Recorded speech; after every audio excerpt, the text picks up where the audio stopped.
Alright, so here is a fun little fact about the United States. It caused and continues to cause mayhem in Mexico. Now, that is not to say that Mexico, with their own policies and corruption, have not shot themselves in the foot as well, but the US certainly hasn't helped.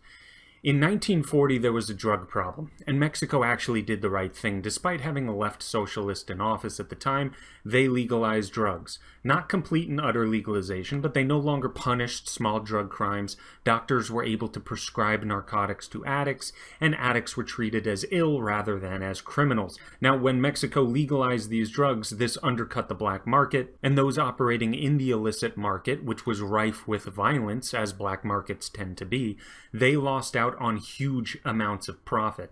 Addicts were also able to get the attention they needed without fear of retribution from the state, and every negative metric that was used to show how bad the drug problem was in Mexico began to get better. Mexico actually started to get their head above water by ending total prohibition, by getting government out of the business of legislating personal morality in this regard.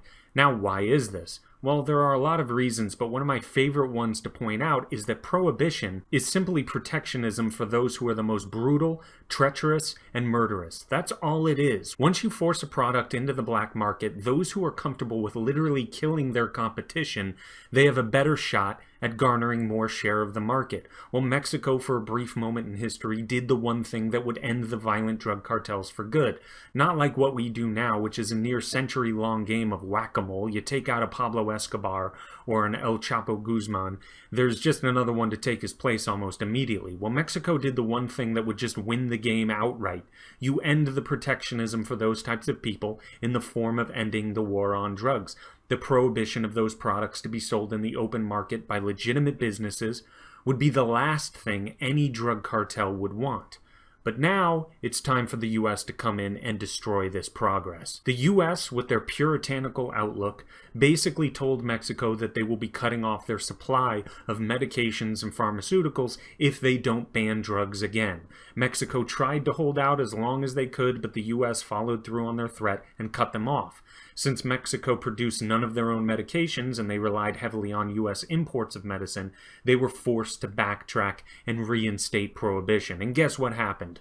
Violent drug cartels began growing and causing havoc again. I wonder how many times we have to do this experiment and see the same results before we start considering ending prohibition as the best option, as it clearly is. Now fast forward to today. We have an estimated 160,000 citizens in Mexico who have been killed by the cartels, and as politicians and pundits like to point out, those trying to cross the border have heinous acts committed against them by people within these cartels.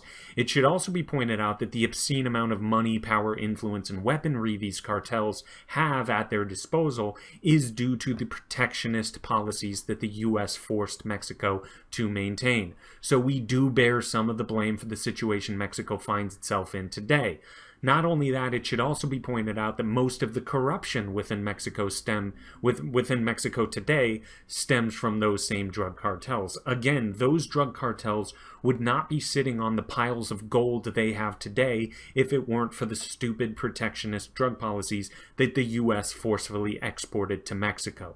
Drug cartels probably view the US forcing Mexico to readopt its drug war in 1940 as honestly some sort of a holiday. It wouldn't be surprising to me if they did. That was the day that they were liberated again. They were probably fearful that they didn't know how to survive in a legitimate, non-violent marketplace.